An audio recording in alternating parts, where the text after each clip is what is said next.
What's that? Playoffs? Don't talk about it. Playoffs? You kidding me? Playoffs? I just hope we can win a game.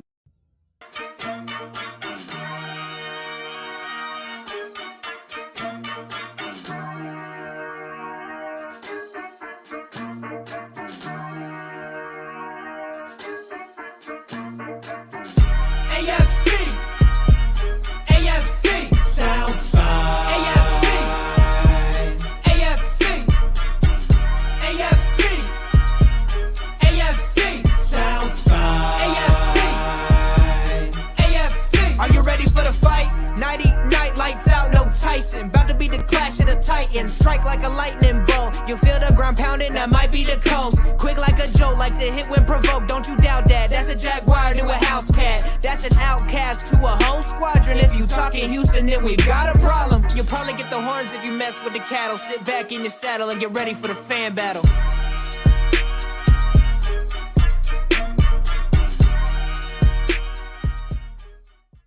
You know Jacksonville's motto: going places and eating faces. Right. Gang, gang. Hey, I like that. I like that still. Hey, listen. We're gonna get things started. Okay. Ammo has defaulted to, I'm gonna say, probably the group of the people who just keep the games interesting. And by interesting, I mean they suck all the fun out of everything. But you know what? We're going to get on to all that later, all right? We're going to get to all that later. Welcome back to the AFC South Fan Battle Podcast. We're going over everything AFC South. And this is going to be a great episode. Not because I'm here, but because the Titans kept everything interesting, even though they didn't play a single game this weekend. But you know, before we get to all that, let's just go ahead and just get the crew introduced. So we have with us, representing the Titans, the good man. Hold on, Chris. We traded our Titans commentator to the Philadelphia Eagles for Jason Kelce. Breaking news. Breaking news. So yes, in lieu of recent trades, we have with us John Ha, everybody. It's supposed to be an easy week. I hate today. This is another bad day in my life. This is rough. This one hurts. Yeah. It's That's your guy, man. Yeah. Did you already pre-order your Eagles jersey? It's tough. What is it with the Titans and the Eagles, man? Are they in like some love fest or something? Well, we're gonna get to that in a second. But you know, since you're inquiring, we have with us the guy known as the Uncle Gandhi, or as some may refer to him as Good VT. We have with us Harish Nukala, everybody. I just want to thank John for giving me his traits. I'm now becoming the John Ha of the Colts fan base. By the way, I just got another call from the ref. They told us to not guard the wide receivers. Yes, I've been told that I've been penalized 15 yards for pass interference on Amari Cooper too, and I've never met the gentleman in my life. So yeah, we'll just take that as you will. We have with us, representing the Texans, Senior Matt Briggs. Good job, Rangers. Astros, you suck. Oh, all right, whatever the hell that means. All right, and representing the Jaguars, we have with us a man of many acronyms, but we're just gonna call him Ammo. We have with us Ammo representing Jacksonville Jaguars tonight. What's going on, my fellow division-leading fans in Jacksonville? Oh, God. It's the ref's fault you lead the division. It's true. That's what I heard. Yes. But hey, listen, we have a multitude of things to talk about. But before we do, please make sure that you are visiting www.fanbattlesports.com for all your AFC South fan battle related news. You'll be able to see articles for all the teams in the division. You'll also be able to see, I believe you have previous episodes, all the links to where you can listen during bye weeks, during the regular weeks. Whatever you need to do, you can do all from www.fanbattlesports.com. And without further ado, John Ha, how the hell did Kevin Byard get traded on the bye? Sorry, let's get it out of the way, I guess. What do you mean? How did it happen? I mean, this team sucks anyway, so it's just more of like we got a new GM, and I think this is just sort of like what happens when you get new general managers. They're ready to just sort of make it seem their own. So we got a lot of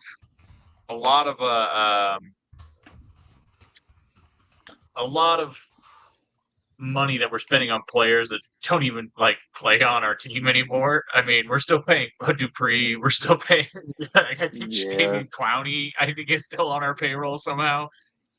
I think we're freeing up cap space. We're just getting rid of like high value players. From what I understand, everybody was on the table. I don't think I wouldn't be surprised if somebody else goes too. It's just for me personally, this one is rough because he's been a guy that's been like one of our. He's been one of the real ones. You know what I mean? Like those guys that are like really good for the fans that really like the organization. You know what I mean? There's those special players that's just like they're your guys, right? And he's just been one of those guys for the team. For me as a fan, he's been fun to watch. He's been probably like I know you guys like this is AFC South centric, so you guys know who Kevin Byard is. But in terms of like the national media or in terms of modern sports fans, this is like the best safety nobody even knows about. Like nobody pays attention to Kevin Byard, but this guy's been a stud for years. He's been great. He's been a Pro Bowler, but like because we are the AFC South, no one pays attention. This guy's a stud. Here's the real question for you. Since you gave away Kevin Byard for a 5th round draft pick, can you trade Simmons to the Texans for a 4th round draft pick, please?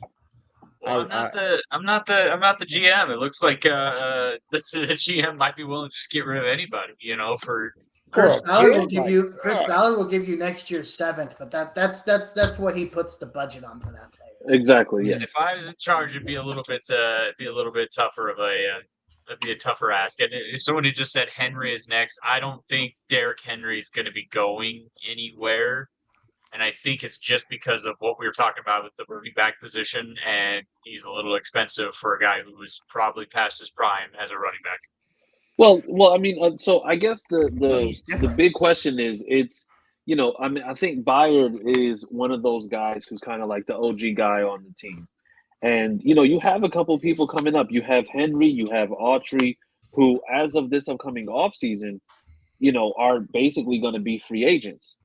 So, I mean, it's looking like this team is kind of going into a rebuild. So, I mean, I know that these are the guys that you would like to have around, but wouldn't it make more sense to kind of see what you can get at this point? Yeah, holding on to them and hoping that they'll be able to transition into next year.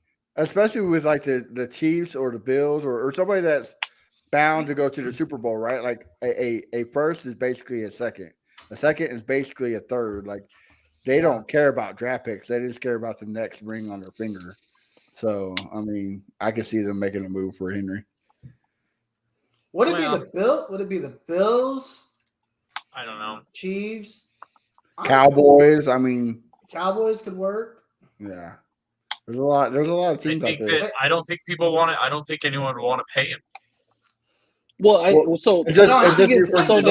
Well, I mean, in reality, if you're talking about trading Derrick Henry, you're talking about trading like what the Eagles did. The Eagles know that they needed some help over top because that if it ever got to the point where, let's just say, Miami and Philadelphia ends up in the Super Bowl, you have somebody more legitimate than Terrell Edmonds over the top, just in case Tyreek Hill takes the top off, who knows what they're doing, won't get caught, slacking. And keep up with Hill, right. And the thing is, you do have teams that I'm going to say would benefit for a 1-year run with Derrick Henry to potentially make that playoff push. I think the Bills now, I don't think they're as good as they've been in previous years, but they would benefit from that. I don't think it's out of the question. What I'm saying is that I don't think anybody is going to. From what I understand, the organization kind of said, hey, anybody, we're opening, we're up to hear offers from anybody, and not anybody has been interested in Derrick Henry. More people have been interested in some of these other guys. I wouldn't like when I said that this, I don't know if this would be the end of it. I wouldn't be surprised if somebody like a Jeffrey Simmons could end up leaving, or even a Harold Landry, Like somebody would, I wouldn't be surprised if somebody was willing to take Harold Landry. Like Well, I'm then not. that's where you use the excuse. Well, I don't think anybody's going to pay him, right? Because those guys Well, just yeah, got Harold paid Landry's big going to be contracts. expensive, but I don't. But like Harold Landry isn't like a guy whose like best years are behind him. Like Well, potentially his best years could still be ahead of him. Well, True yeah, that, but Jeffrey but they're Simmons just also got paid too, big and time. he's like, I Yeah, think he he did would too. probably be. But Jeffrey He would Simmons. cost. But these are positions that have longer shelf lives than what Derrick Henry has been. Like Derrick Henry has been used. Like he has had a lot of miles on him. Heavily. You're talking about Yeah, a running back, and what did we spend the whole offseason talking about? We're talking about how the running back position is a position nobody wants to pay for because it's a short shelf life. I'm talking about a position that doesn't have a short shelf life as running back. I'm sorry if you see my face, but I just had to read these comments. They said Titans could benefit from Henry for our playoff push. Levis taking Look, us all the way. Hey, Michael, That's what Michael sure. says as he That's drinks what- mayo and whiskey and playing that's what Madden. whiskey and mayo Yeah. will do. I was about Yeah, to, I was well, about to yeah. say, I think Emma agrees with me. No more comments from Michael Newsom because we have flashbacks of him drinking mayo and whiskey. We're good on that. Mhm. So Yeah. It's Have just memories. basically this is one of those things where when this roster that got assembled has kind of like achieved the most that they're going to achieve as a unit, and now you've got a new GM that's come in, and this is like this isn't a unique situation. This happens to many organizations. We're not the first, we won't be the last. These sorts of guys want to come in and they want to make a team their own, and when you have like guys who were stars from a sort of previous regime, they get sort of taken out. They get sort of taken down this way so that way they can fill up money, you can fill up cap space, you can accrue draft picks, you can do whatever you need to do to sort of build a thing from a blank canvas, as much of a blank canvas as possible. This is something that everybody knows. It's just a sort of a, like, as a fan, it's tough to go through because you do have sentimental feelings towards some players. And for me personally, Bayard is one of those guys. And I know I'm not alone in this fan base. Yeah. This fan base has loved Kevin Bayard for a long time. He's loved them back. It sucks, you know? So It just is what it is. This is I'm just So glad on you- a scale of 1 to 10, with 1 being no, we're okay, we can kind of do what we need to do, and 10 being we should just blow everything up. This is full rebuild mode. Where are you at on that scale right now?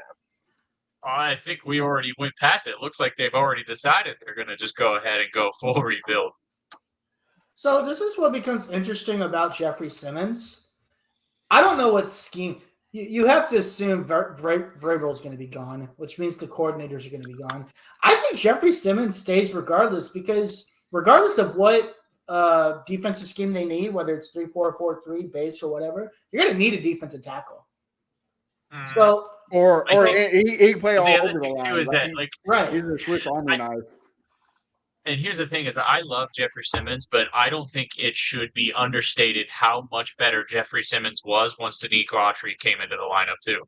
oh yeah, for Danico sure. Autry really, really, really helped that line. Like, Yep.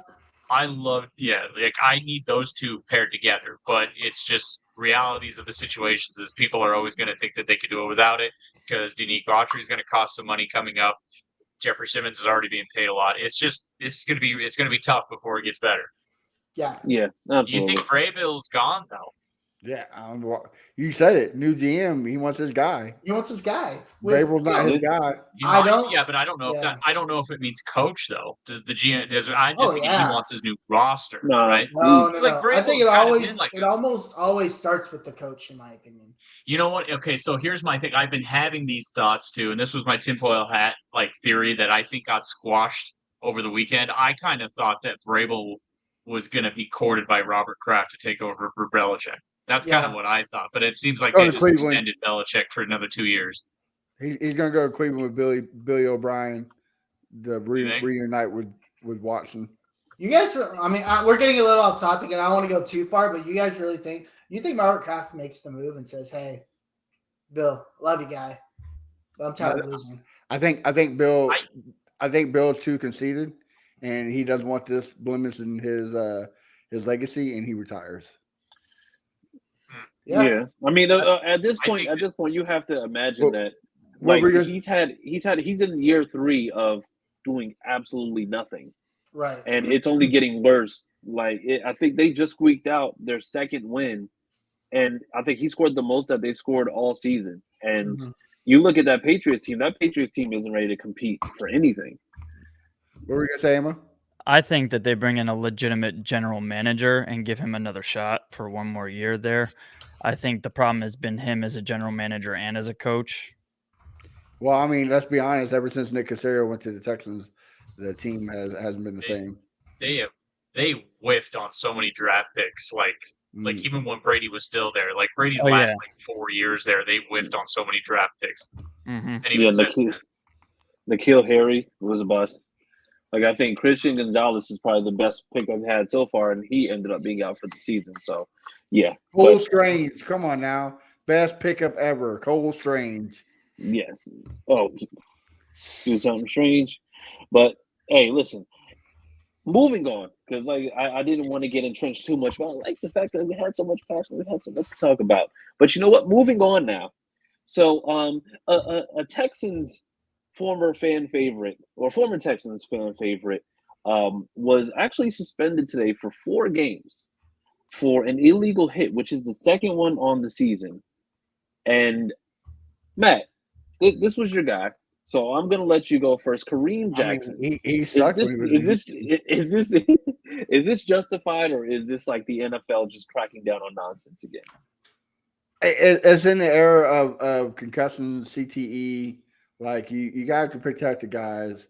They're making millions off these guys, so you got to protect your goose egg, right? Like Yeah.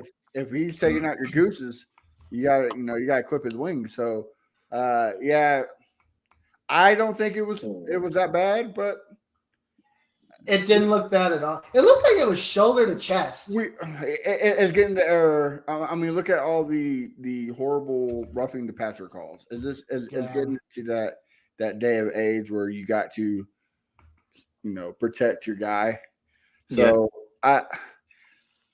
it sucks, but I know that they were trying to move him before the trade deadline. I think that's going to hurt him. But he sucked in Houston, so he wasn't a tech. This was the Broncos, right? Yeah. Yeah. But so I'm gonna play devil's advocate here. I know that they said that this is the second one, and I mean, even looking at this one, no, I case, get it. I get it. Yeah, they did it for the case is legitimate. The case is legitimate here for it to be a helmet to helmet. Yeah. If we're being honest, but also it's the fact. I'm going to call it the Vontaze Burfict effect. Like it's just like it's just like this isn't the first time that he's done it, and he's actually building up a little bit of a reputation for being super reckless. Right. So I think he's starting to get that reputation for doing that, and then now he's paying for that reputation that he's building for himself. He's really not though. Even in Houston, he really didn't hit that people like that.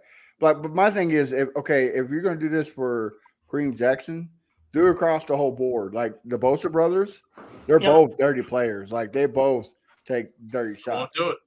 So if you're going to kick this dude out, Travis Kelce, how many times did he get illegal sportsmanship for taking his helmet off on the field? Like if you're going to suspend him for illegal sportsmanship for hitting them, you got to do it across the board. You can't just do it for one guy for one thing. If that's the reason. But they don't do that. They never. No, but it's the fact that he has $90,000 in fines already this year. He's been ejected twice. Right. It's starting to become a repeated pattern of him hitting people. I don't think this one was as bad as some of the other ones he's gotten so far this year, but it was a pattern that's starting to develop, and they had to just squash that. Had to nip it in the bud. I'm not saying that it's not warranted, because I mean, of course, when you start hurting people, you need. But I'm just saying, it is to the point where it's getting a little soft. Like you said, Mo, that last hit wasn't really a hit, but to each their own. Yeah, but I mean, it is. But at the same time, it's just like you have. You kind of have to nip it in the bud because, if Kareem Jackson was to take out an NFL cash cow like a Tyreek Hill, like a Justin Jefferson, like a Jamar Chase, that means that you're potentially going to be, taking people out of the game, and then you're affecting viewership. Viewership affects sponsorships. Sponsorships affects everything. So, I mean, ultimately, it's a trickle down thing more so now because it's obvious that this is all going into dollars. I mean, it's a multi-billion-dollar organization. So I get it, like when Bernard Pollard took out Tom Brady, that's when they kind of made it, the rule where you can't tackle the quarterback around the knees. I get it. When Terrell Suggs, ended up hitting Tom Brady's big toe, and then they gave him a roughing the passer.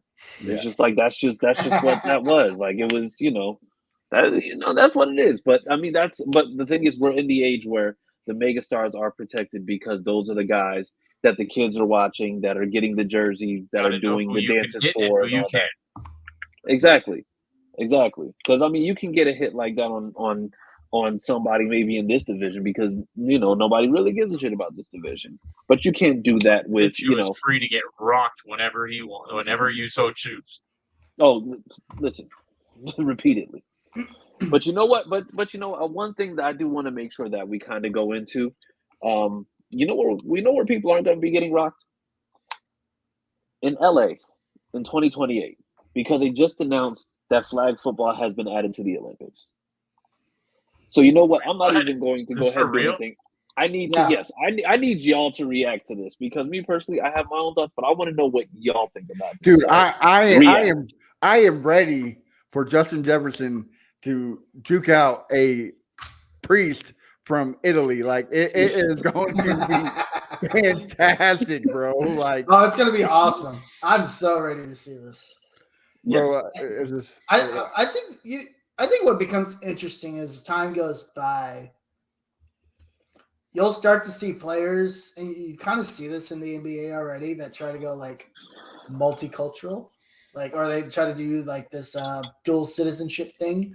If there's a possibility, so they could go like play for another country in the Olympics. It happens in basketball. USA Basketball does this. Like Joel Embiid's in the middle of a feud. Like I think you'll start to get a lot of that. Not soon, but like I'm talking like 20, 30 years from now. That's eventually where it will go. They're adding a lot of sports to the 2028 Olympics. It's not just flag football. They're adding cricket. But what a lot of people don't understand is like everybody says, "Oh, America just sucks at soccer because it's not a American sport."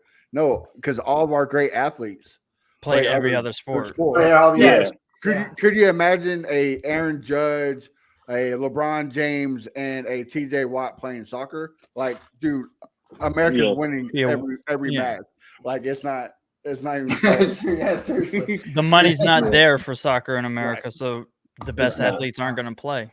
Right. Yeah, that's international, and even then, it's just like that's a whole other ladder to climb with so many different types of federations and associations and everything with soccer. So that goes into it, but also just kind of going into it, I think there's a lot of there's going to be a good portion of people. I'm going to say that you don't realize necessarily play for teams. Like I'm going to say you don't know how many people are of Samoan heritage in the league currently. Exactly. Yep. And the thing is, it's just like when it comes down to that, like I think just throwing names out there, Julian Blackmon is half Samoan. Juju Smith-Schuster is another one who's partially Samoan as well. And also, it's just like there's a lot of players that are on these teams that are of African heritage, just many different areas in Africa. So, I mean, it's going to be interesting to see the dynamic because you're going to have people where if you're not playing for the USA, you could play for your home country, and then that looks something completely different. Patrick Peterson is considered Australian because he was born there. His dad was an army brat. Well, see, that's what I'm saying. Like, I think you'll start to get a lot of this. Right. Now, again, not tomorrow or this 2028, but we're talking 3-4 Olympics down the road, right? Yeah, exactly. Like much later down the road. Yeah. I'm ready for it, bro. It's just another reason for America to dominate everybody else. So I'm for it. Yeah. Until everybody catches up like they have in basketball and America looks average. Yeah. I mean, you have Jokic out there looking like a Best Buy salesman out there putting up 40 a night. I mean, it's at some point or another, it's just like you can't keep doing this. I can't even name the starting point guard of Team USA. right now for basketball. Well, who knows? Who knows who LeBron is recruiting? By then, Chris Paul will probably be 40 and still playing point guard. So, tomato, potato, whatever. But moving on to the games. We didn't have much of them because Texans and Titans were both on a bye week this week. We know that the Titans, even on a bye week, still managed to lose on the bye week. But hey, listen, we can actually talk about the game, starting off with the Thursday nighter. And the Thursday nighter being the Jags versus the Saints. So, Ammo, this was a battle, but I'm going to let you break it down exactly how this happened because it was interesting, to say the least. I think the final score shows it being more of a battle than it was. It was 24-9. Jags pretty much had the game in the bag, and then they let up off the gas, which I am not a fan of. And they coasted, let the Saints come back in the game, and then they closed it out. Kind of had a feeling that Trevor might not play this week because it was a short week. He had the little knee sprain going on. It's like if it was ever a week to miss, it would be this one, but he toughed it out and he ended up looking pretty good because he put up almost 60 yards on the ground. And that was like kind of the main driving force of keeping the offense moving. ETN keeps scoring 2 touchdowns every week for the last 3 weeks. First time Jaguars running back has done that in franchise history. So he's been balling.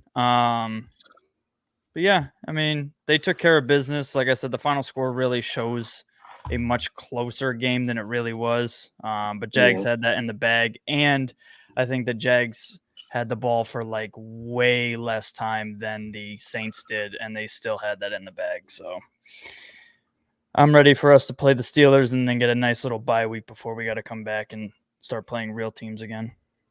Oh, wow. Okay. Is that you saying that the Steelers are light work? I absolutely hate the Steelers, and they are absolute frauds. Kenny Pickett is garbage, and I can't wait for this game. I love it. But in the meantime, though, you alluded to the fact that this was a game where the Jags just they came out 24-9, and then all of a sudden you let the Saints kind of rally off a bunch of points. And it's not to say that this, that the Jags defense is terrible by any means. But the thing is, I think this has kind of been a little bit, I'm just saying, over the last few weeks, maybe the Jags kind of letting off the gas or letting the team back into it. Is that something that's going to be concerning, especially getting into those later months when you know that teams are, if they're in the playoff push, then they may not give you as much leeway in that case. Oh, yeah, no, they need to figure that out, absolutely, because, like I said, I'm not a fan of letting off the gas at all. I don't care if you're up 21. You put your foot all the way to the fucking bottom of the floor and you punch it till it's 50. I don't care. There's too many times you see games that you thought were completely over with. It's 27 points like the Jaguars and the Chargers game in the playoffs. You make that comeback and all of a sudden they lose. It was the Colts and the Vikings last year. Also 6 or something like that. Yeah. I don't want to talk about that. It doesn't matter. You put your foot on the gas and you don't stop until there's triple zeros on the clock. It's like football culture these days. It's so weird because it happens in every level. It happens in college, happens in the NFL. I don't understand. There's 2 things that really grinds my gears about football culture these days. It's taking your foot off the gas and then playing third down just to go for it on fourth down. Those are the 2 things that really grinds my gears when it comes to football these days. Well, I mean, I think it also kind of feeds into what we were talking about before, where these games, they call a spade, they have to be interesting. Nobody wants to watch the team just come out and just, score, 44-0, and then the other team is just playing catch up for the whole rest of the time. Meanwhile, the other team is just kicking field goals and just keeping it further away. I mean, the thing is, the NFL right now has the people, they have their poster boys. We've seen how they've treated Josh Allen when it comes to that. So, a Bills game has to look good. The Dolphins have to look good because they're electrifying. But I mean, that's the way that these teams are. That's the way that everybody's playing. They're playing because they're keeping these games really interesting. Well, I tell you what, I rather watch the Jaguars go 50-9 instead of trying to watch Derek Carr horribly try to come back to this game. That guy Run the ball Check 60 down after times. check down after check down. Ridiculous. Yeah. Alvin Kamara almost ruined me in fantasy football. Like he almost single-handedly beat me, every fantasy league.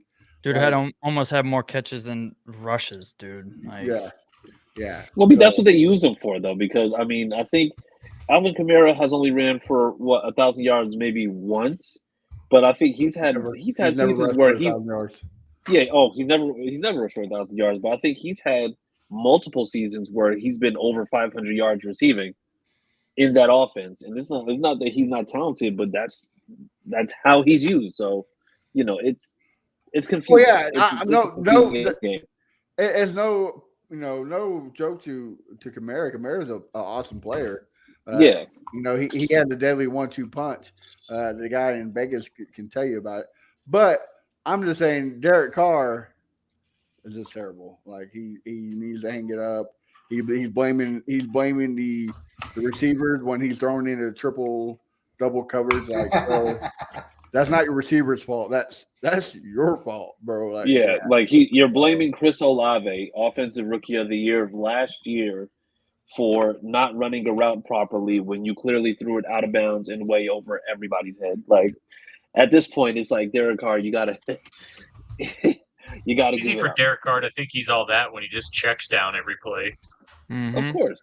Or when you have your rookie, what was his name, Shaheed or something like that. Oh, Rashid Shaheed. Yeah, he's the fastest rookie to come out of the draft, and the dude is burning everybody, and he still overthrows him. Like, bro, he's wide open. How are you overthrowing him?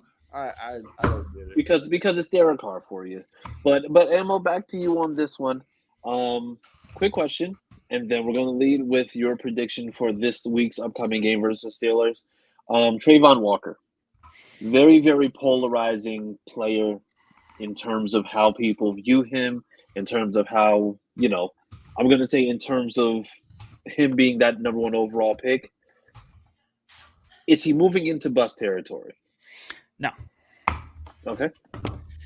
He can still find a career for himself. I'm not going to give up on the kid yet, but he is nowhere close to living up to his draft status. So, yeah, people can start having that conversation. I don't think he's there yet because there's a lot that he does do pretty well. Mm-hmm. He still plays different parts of the game. Like, pass rushing is not the only thing a defensive lineman does. So he does play the other areas well. So he does bring some value to the team. But until he figures out some pass rush skill set, he's not going to be effective. That's why I really think that the Jaguars need to call the Vikings up and get that Hunter trade done. They sniffed around it before. Get it done. Let Josh Allen and Hunter rush from the edge. Move Walker inside where he's better. I've said it before. I'll say it again. You're not using him right. He is not an outside linebacker. He needs to play as a 3-tech on the defensive line. So if they can do that, his career could definitely have some longevity. I also said it before. I think he's a lot more like Clowney right now, where he's a run stopper with no pass rush set yet, but maybe he develops that later on.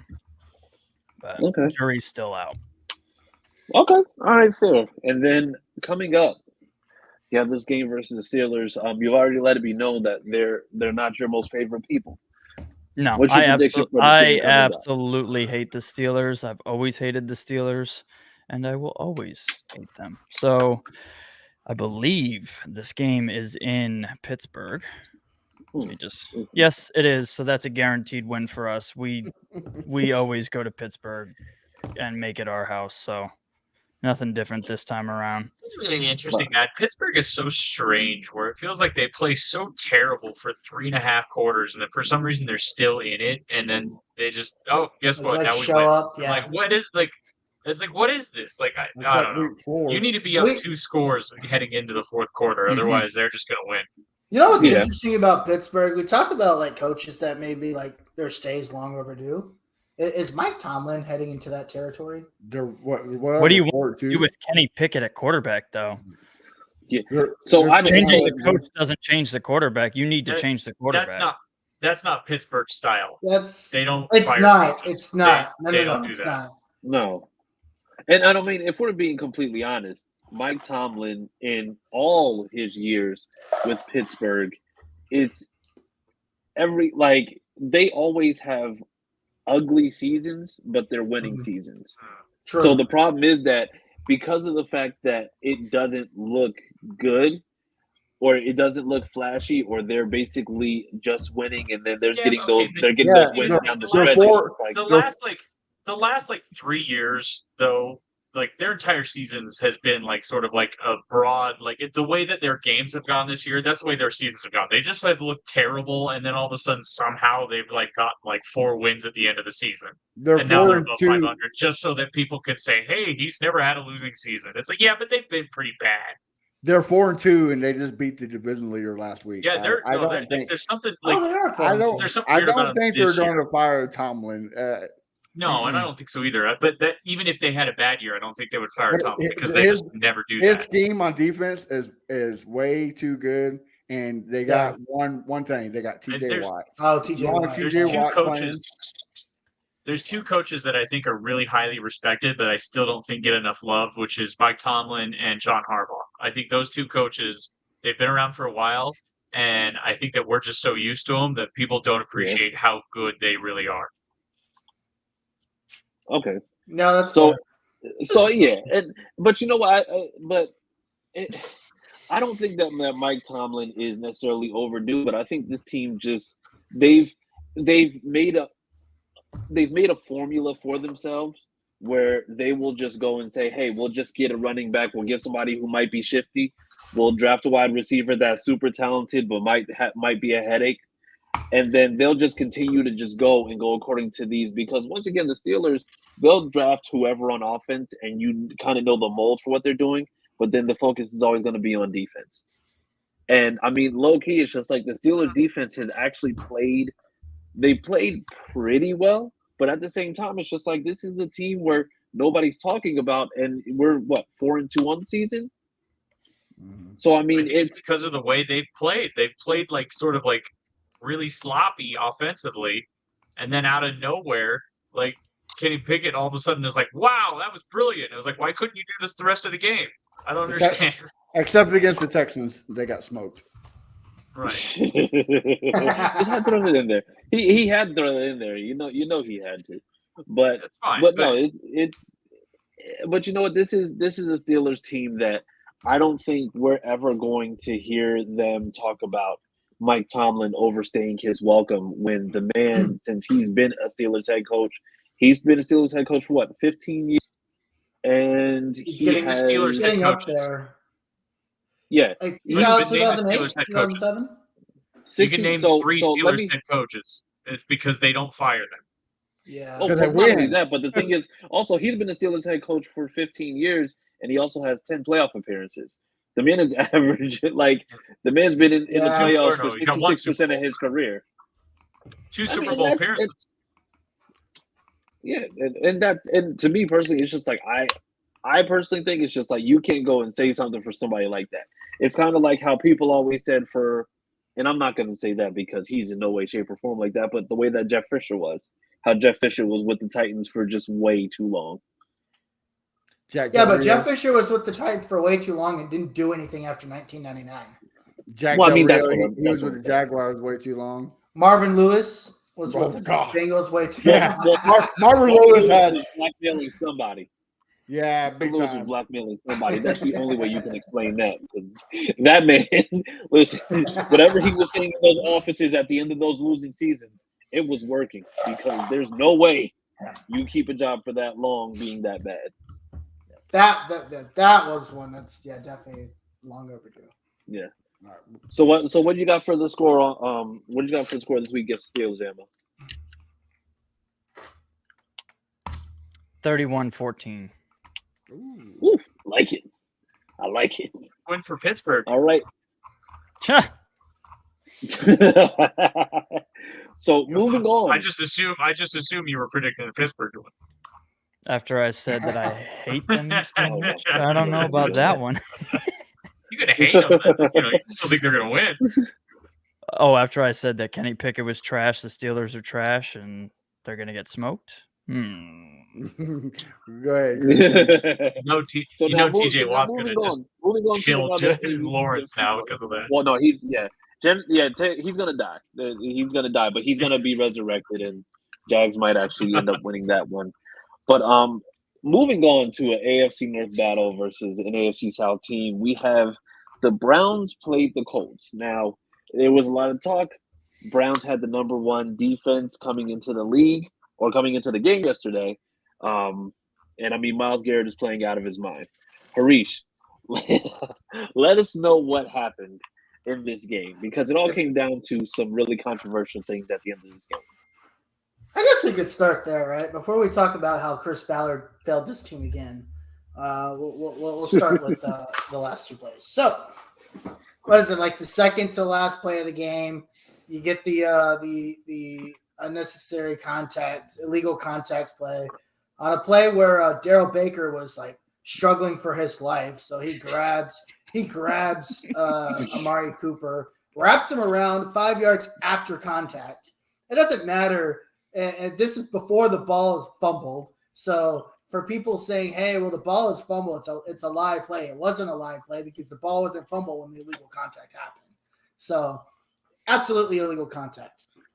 Can't debate that. The pass interference is the one that's kind of sketchy because it was an uncatchable. I will give it to it.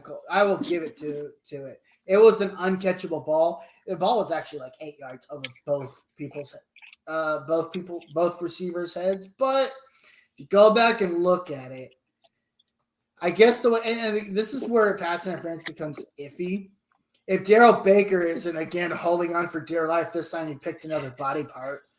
He held to his hand for like a whole 2 seconds. Is there an opportunity for Amari Cooper to make a jump and try to make a catch there? Again, that's where it becomes subjective. I don't really know. Wembanyama wasn't going to catch that. Yeah, he was. I mean, Wembanyama he's like 12 feet The tall. stands was closer to catching the ball.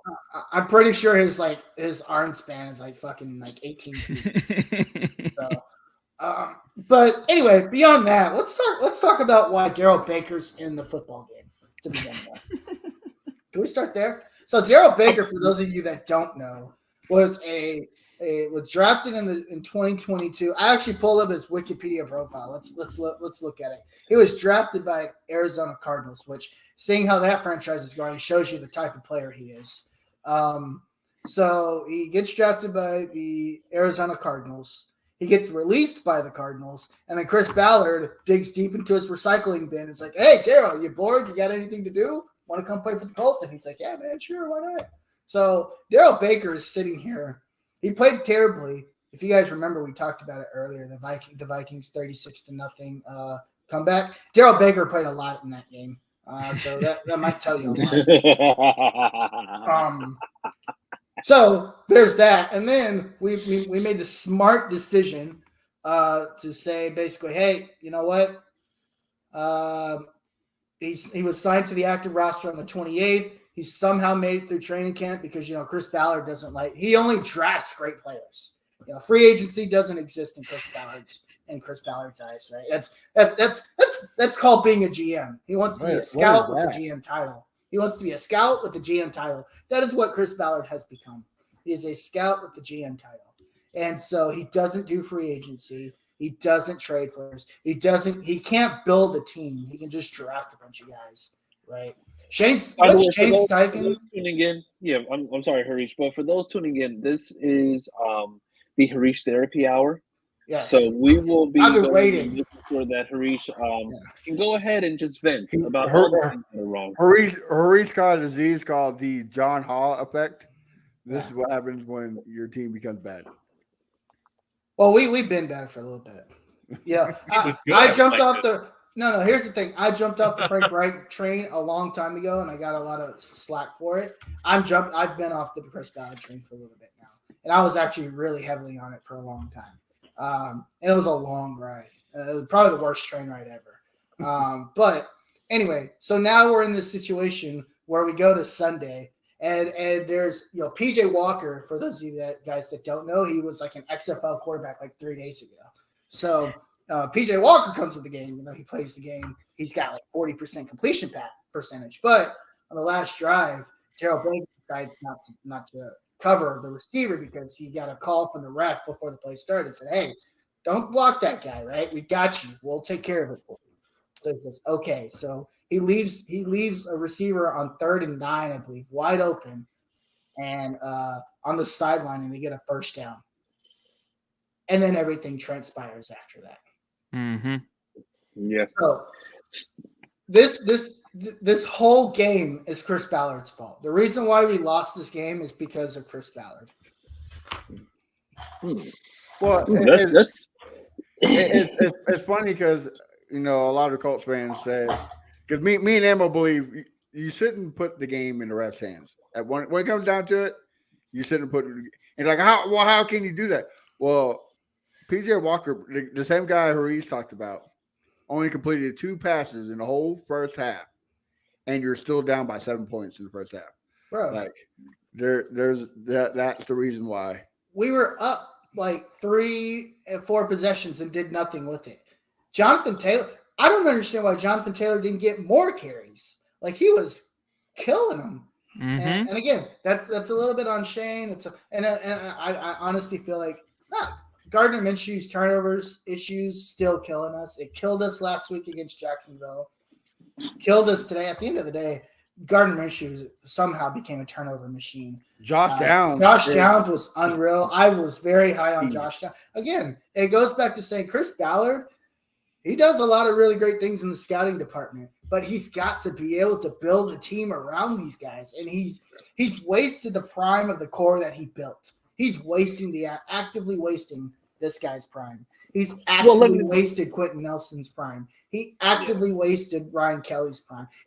Michael Pittman Jr. is heading into his prime. He's wasting it by not building a team behind the core that he built 5 years ago, 4 years ago. Leonard is the next Andrew Luck. Can't stay healthy.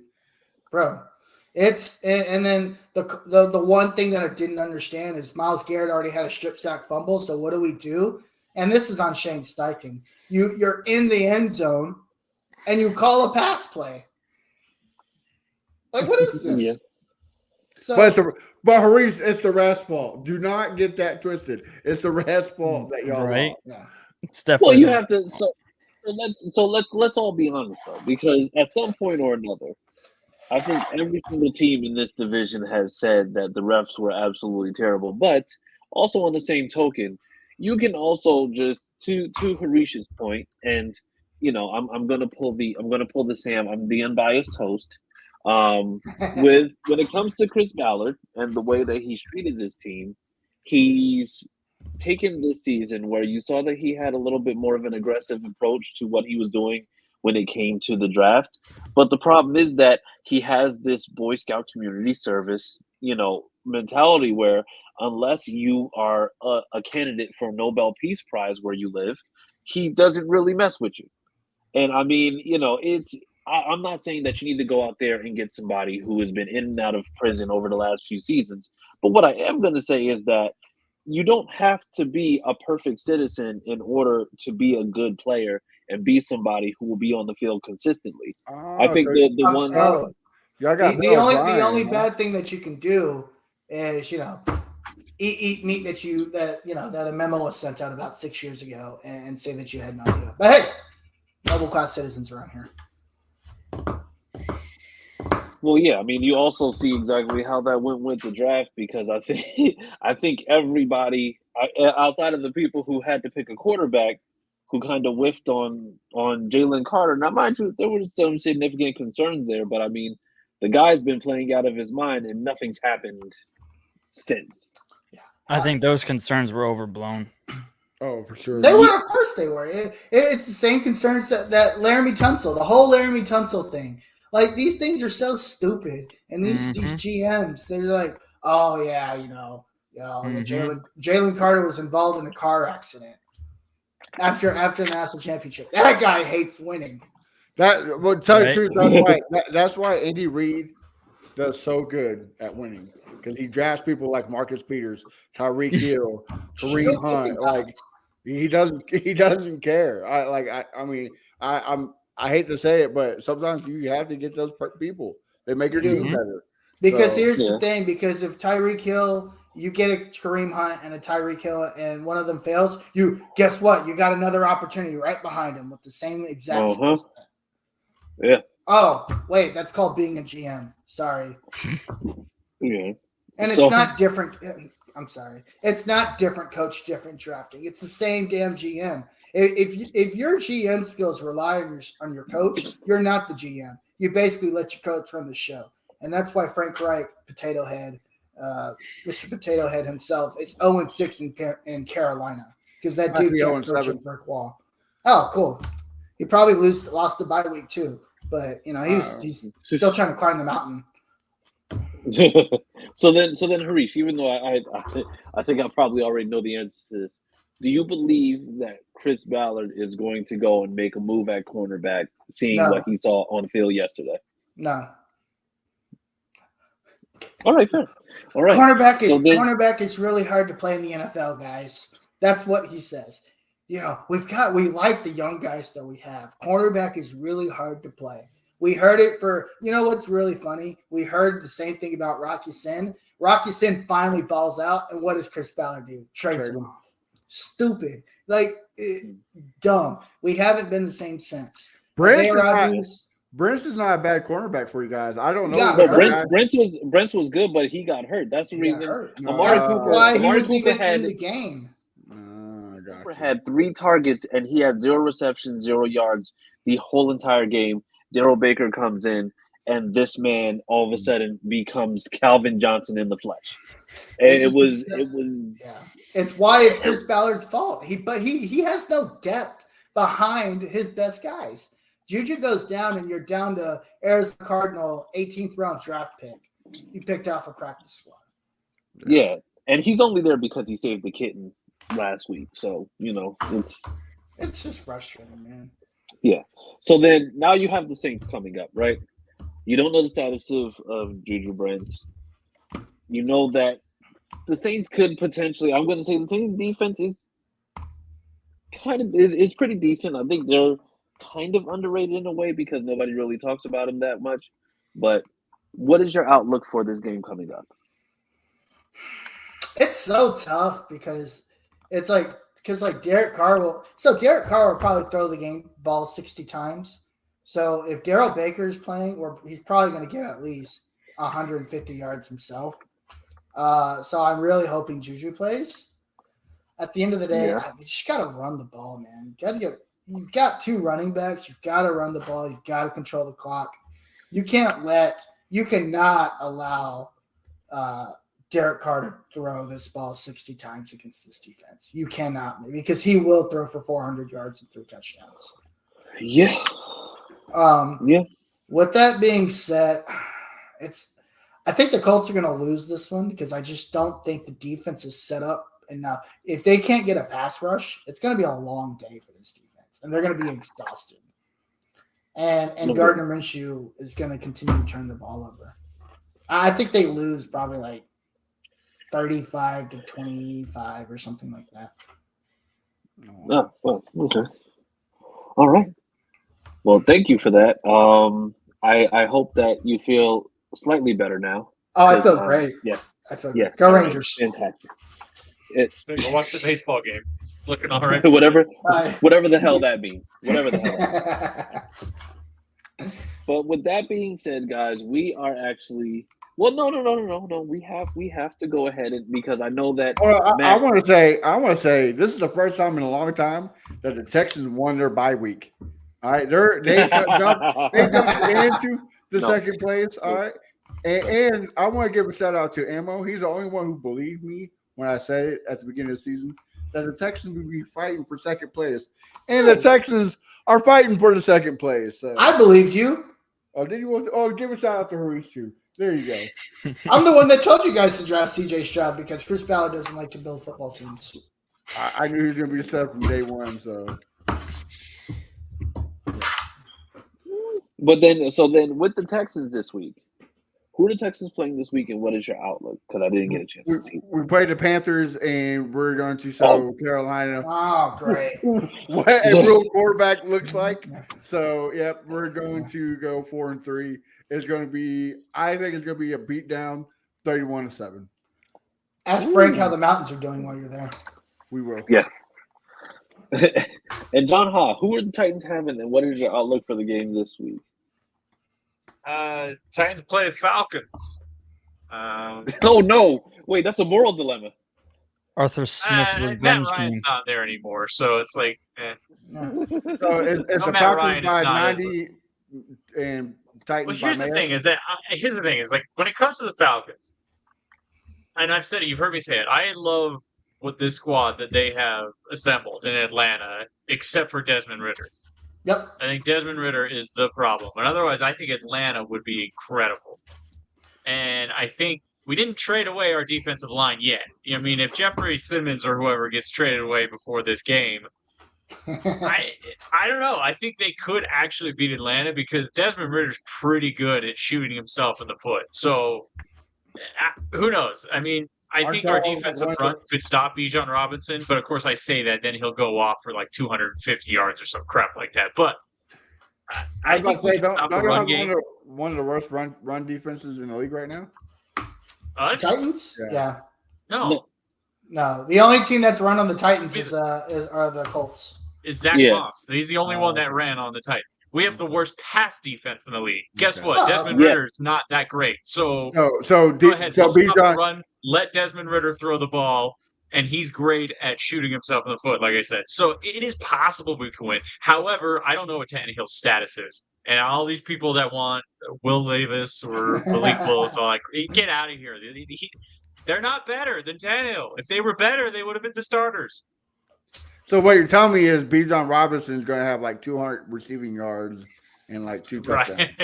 Play Bijan and Prize Picks. Yeah. Hit the over. Yeah, I was about to say, Yeah, it's like, I say Bijan and that Prize we Picks like, sounds like a lock. you know, I'm sitting here saying that, like, we can stop Bijan Robinson. That's the kiss of death. He's going to go off just because I predicted we could stop him.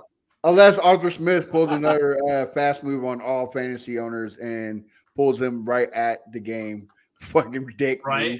Bro, you know what's wild about Arthur Smith? He ran Derrick Henry into the ground, but refuses to run Bijan Robinson. Well, yes. Well, I mean, he didn't shoot himself on Sunday. What are you talking about? He's talking about Dude, Desmond Ritter. Desmond Ritter turned the ball over 3 times on the goal line. Yes, they won by 3, but they should have won by 3 touchdowns because they turned the ball over at the goal line 3 times. At the end, John, at the end of the day, Ritter was awfully efficient. He was John, awfully efficient. at the end of the day, it's the ref's fault. All right. Oh, of course, it always is. Yeah, no. Listen, Anyway, nobody the told. Titans, Go ahead, John. I'm sorry. the Titans probably lose, but I think it is a winnable game just because I don't trust Desmond Ritter like as far as I can throw him. No, I was just going to say, probably not like very Desmond far. Ritter was over there doing somersaults on his head, like he was just over there just doing his best. Oh, you got to be quicker than that impression. I mean, he's the only person who found 3 different ways to fumble in a game. Like You're right. That's impressive. It's impressive. It's like he fumbled I upside down. He fumbled to the side. He fumbled like I think the Colts did that against the Vikings last year. They were pretty good at that. And you know the crazy thing is, Oh no, not that. you know the crazy thing about Desmond Ritter, he's still a better quarterback than Deshaun Watson. Like it's nuts. I feel So like you- Deshaun Watson got paid and just doesn't care. I mean, it's guaranteed. So what you gonna do? Cut him? They have to pay him anyway. Like So it's so crazy. yeah, but he's they I know. Let get that your man money, be I good. guess. But- Hey, that's their problem. It's not ours. Exactly. So we've come to the finishing point of the podcast. Needless to say, guys, had a lot of A lot of raw emotions going into things. Emo's hatred for the Steelers. Harish having to vent. John Hodge just, letting us know how much the Titans suck. I think Matt is overjoyed. He's just making it with a really grumpy face. So, at the end of the day, guys, Astros I'm game glad going, Matt. Like the Titans. There you go. Okay, that's fine. As long as we're all upset at some point. We're going to add animosity to that list as well. So, yes, all right. Great job, guys.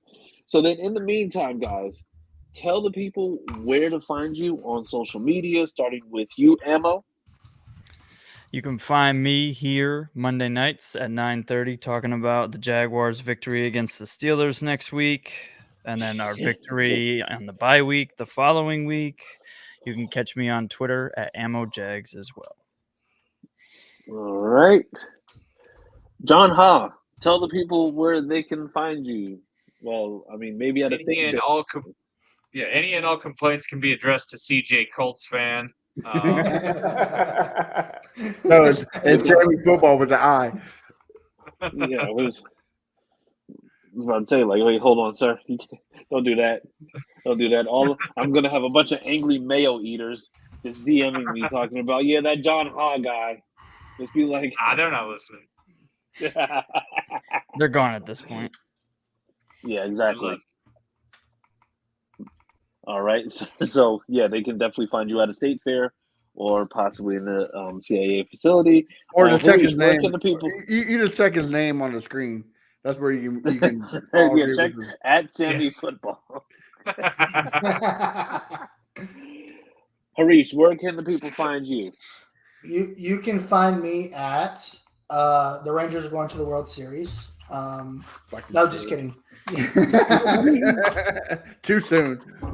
You can find me at the Uncle Gandhi everywhere. I'm also live Tuesday nights with the boys, Chris and the rest of us, Horseshoe Mob Podcast, and Thursday nights with my boy Tim Wayne, the Texas Longhorns Fan Battle Podcast. All right. Last but certainly not least, Briggsy, where can the people find you? Of course, you can find me on this wonderful show, Cracking Up with You Knuckleheads. And then on Wednesday nights, 8 p.m. Central, you find me with the second best Indian. There you go, Hurries. VT and Crenshaw on the Texas Fan Battle Podcast. And some nice articles are being written on the Fan Battle Sports Network. So check it out ASAP. All right. Yep. Make sure that you catch them. Like I said, I think Horseshoe Mob is tomorrow. Make sure you catch them then. And then you can catch the boys on Texans Fan Battle. On Wednesday, you got Briggsy, Crenshaw, and Evil Harish.